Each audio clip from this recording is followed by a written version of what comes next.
Okay mga kanoisy, next video. Perang ibinigay ni Sir Jun A kay Erica kukunin. Nako. May malalagot na. So ayun, kumusta mga kanoisy? Welcome back sa ating YouTube channel na naman ulit. So ngayong araw, another update na naman tayo patungkol kay Erica. No? So ang video ito ay mula kay Kalingap TV. So meron ito pamagat na, perang ibinigay ni Sir Jun A kay Erica kukunin na. Biglang kinarma. Kalingap Rap latest today. So yan yung something na breaking news ni Mr. Kalingap TV. Ano? So yun, bago natin simulan, Kalingap TV support niyo yan. Also, Kalingap Rap support niyo rin yan. Credits to him. Tapos syempre, kung trip nyo ng mga ganitong reaction video may kasama kayo manood, huwag nyo na rin kalimutang supportahan yung YouTube channel natin, Filipino IC. So di na natin ito patatagalin pa guys. Simulan na natin at mag-intriga tayo kasi doon naman talaga tayo magaling eh. Mang-intriga kung saan yung nakaka-intriga, iintrigahin natin para ma-intriga tayo, di ba? Nakaka-intriga. So, yan. Di na natin ito patatagalin pa, baka agawin pa ng China. Again, ang title ng video ito, perang ibinigay ni Sir Jun A kay Erica, kukunin na biglang kinarma. Kalingap Rap latest today. So, like, comment, share, subscribe. Start. Perang ibinigay ni Sir Jun A kay Erica kukunin. May malalagot. Ulit guys. Perang ibinigay ni Sir Jun A kay Erica kukunin. Nako. May malalagot na. Isang mapagpalang araw sa inyong lahat mga kalingap, sanay hindi nyo po makalimutan na mag-like sa video na ito mga kalingap. Okay, like at the video. paunawa tapusin muna ang kabuuhan ng video na ito mga kalingap at para malaman ang nilalaman nito. Okay. At maraming salamat po mga kalingap sa pagpatuloy na pagsuporta lalo na kay Kuya Val Santos Matubang at Kalingap Rab. Yan, support nyo rin yan, mag-amang matubang. May malalagot na ba mga kalingap? Sino naman kaya ito?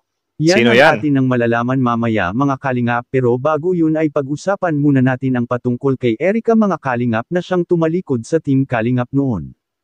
Okay, so some kind throwback pala ito sa mga nangyayari kay Erica dati nung I think nasa Kalinga pa siya. No? So sa mga hindi pa nakakaalam, heto na at para madagdagan din yung mga kaalaman nyo sa mga nangyayari-yari dati, di ba? Tuloy. Ang rason anya niya ay hindi na anya siya nakapag-focus sa kanyang pag-aaral. Nako. Naisabi ko na nga dati mga kalingap na may balak talaga si Erica kay Sir Jun A dahil sa nalaman ni Erica na si Sir Jun A ay isang milyonaryo at wala pa itong asawa doon sa ibang bansa mga kalingap. Nako, millionaire pala tapos walang asawa. My goodness. Kaya simula noon si Erica pinangako na umalis na siya sa Team Kalingap at para si Sir Jun A na ang magbibigay sa kanya ng pera kung anuman ang kailangan ni Erica. Okay. Maalala natin nung si Erica ay nasa Team Kalingap pa ay naipagsabi ni Sir Jun A kay Erica na magsabi lang anya si Erica sa kanya mga kalingap kung ano ang mga pangangailangan nito at ibibigay anya niya ito kay Erica mga kalingap. Grabe ano, I think gustong-gusto niya talaga si Erica min. Or meron ba kayong ibang naisip pa bukod sa gusto niya si Erica na dahilan kung bakit niya tinutulungan si Erica? Or maybe ang pangalawang ano dyan ay yung wala, gusto niya lang talagang tulungan kasi ano siya, philanthropist siya or madali siyang maantig sa mga mahihirap. Or third, nagandahan siya. So I think related lang din yung nagandahan siya sa first natin ano. Okay. Ano kaya yung iba pang posibleng dahilan? Dahil naawa siya sa kwento. Nakakaantig yung kwento. So, comment down below guys kung ano yung pwedeng dahilan or pwede pang ibang dahilan kung bakit ganito mag-alaga si Mr. Jun kay Erica. No? So, comment. Tuloy. Ang isa sa mga dahilan ni Sir Jun A kaya pinilit niyang paalisin si Erica sa Team Kalingap ay natatakot si Sir Jun A dati mga kalingap na baka mahulog ang loob ni Erica kay Kalingap Edo. Yun lang. Dahil sa kanilang mga serye na ginawa noon kasama si Kalingap Edo ay nakaramdam ng selos si Sir Jun A mga kalingap. Actually, pwede. If ever lang talaga, kung sakali lang naman na gusto ni Jun A itong si Erica, posible talagang magselos siya doon, men. Baka sabi niya, umalis ka na dyan. Baka lang naman, wala naman tayong pruweba talaga na yun yung mga nangyari. So, kayo na lang talagang bahalang humusga kung ano yung opinion nyo dyan. Basta siguro, pwede siya. May tendency din siya na baka yun nga yung dahilan. Tuloy. Kaya pinilit niyang si Erika na umalis sa Team Kalingap at para maputol na ang pagitan ni Erika at ni Kalingap Edu mga Kalingap. Okay. Dahil alam naman talaga natin na perseguido talaga dati si Kalingap Edu para kay Erika mga Kalingap. At sino ba naman ang hindi magkakagusto kay Erika mga Kalingap na may kagandahan rin naman itong si Erika mga Kalingap. Tama, tama. At isa rin ito sa nagustuhan ni Sir Jun aka Erika na siya ay may itsura at pwede itong mag-alaga sa kanya doon sa ibang bansa kapag nakapagtapos na itong si Erika sa pag-aaral. Ako. Sabi ko nga sa inyo, para siyang may hawig siyang artista eh.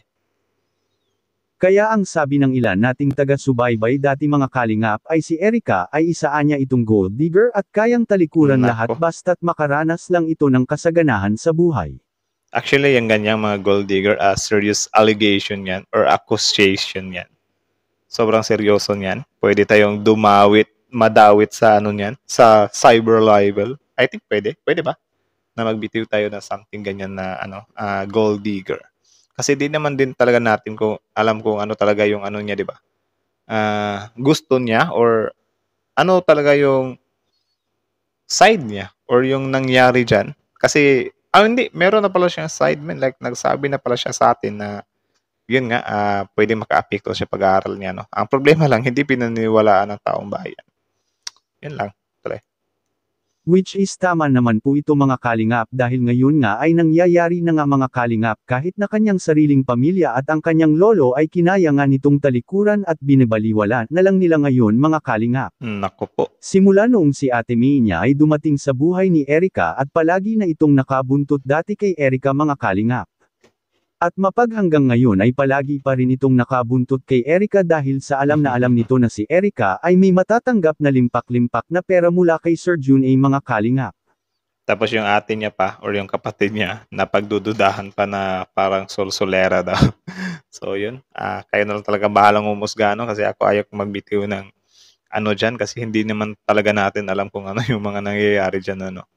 So nasa sa inyo na lang talaga yan kung paano nyo yan unawain or yan kung ano yung paniniwalaan nyo. Di ba? Kaya si Lolo Miguel ay hindi mapigilan na magsalita mga Kalingap dahil sa kahit ito ang nag-aalaga kay Erika dati noong hindi pa nakita si Erika ni Kalingap Rab mga Kalingap ay ang nagpakain at nagpalaki kay Erika ay walang iba ang kanyang lolo mga Kalingap. Naku po. Ngayon na mayroon na silang magandang buhay ay kinaya niyang talikuran ang nagpalaki sa kanya dahil lang sa pera na natatanggap nito mula kay Sir Jun ay mga Kalingap. Yun At lang sabi din. ng ilan na kapag namumuhunan anya ang isang tao sa isang bagay ay hindi anya malayong may kapalit ito at may balak anya ito na kukunin rin sa takdang panahon. Pwede rin, pwede rin. Pwede rin. Kasi, pero yun nga, decision na talaga ni Erika nasa sa kanya din naman yan. Kasi, doon niya nafe-feel yung or mas nafe-feel niya na may something na pagki-care yung taong yun sa kanya. So, possible din yun. Possible din yun. Tuloy. Kayo mga Kalingap. Ano po ang masasabi niyo po tungkol dito? Please comment and God bless you all. Okay. So, yun lang naman guys. Again, mula kay Kalingap TV yun So, supportahan nyo yan. Original video link in the description box below. Tapos, syempre, Kalingap Rap support nyo rin yan. Tapos, yun, bago nyo iwan yung channel natin, don't forget to subscribe our YouTube channel, Filipino IC. Like, comment, share, subscribe para tuloy-tuloy ang ligaya, magsaya-saya, magtawa-tawa, or whatsoever. So, kita nyo naman yun guys. Yung something na si Erika ay parang yung ginagawa daw ni Jun ay parang pinapahinog siya na yun aanihin niya rin soon or di din talaga natin alamin kung ano talaga yung totoong pakay ni Sir Jun Though may mga ganyan nga na paghahalataan na ng tao na may something talaga. In the end, tsaka lang talaga natin yun malalaman kung halimbawa ganyan, ikasal na sila or magjowa na sila, di ba? Kasi yun, si Erika tahimik lang din naman. So, nasa sa kanya na lang talaga yan kung mag-share siya soon kung ano na yung update sa buhay niya or ano na yung status or whatsoever, di ba? Tayo dito, hintay-hintay na lang talaga tayo.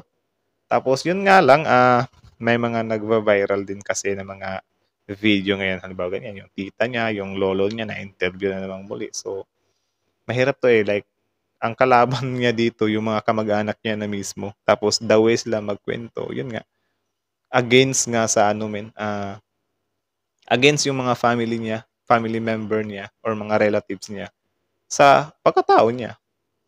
'di ba? So, ano kaya yung sana nga magsalita din si Erica para makuha din natin yung panig niya, but yun, I think malabo yun. Kasi siguro hindi niya makakaya yung bashing kasi sobrang dami din talagang galit sa kanya, min. So sana nga magsalita na siya soon para maliwanagan din yung lahat, 'di ba? Sana may counter din siya sa mga family niya, yung tita niya, mga pinagsasasabi doon, 'di ba? So I think hanggang dito na lang muna, guys. So kayo, ano masasabi niyo dito? Comment down below. Tapos yun, Kalingap TV, support niyo. Kalingap Rap, support. Tapos Filipino IC. So yeah, like, comment, share, subscribe. Filipino IC is out.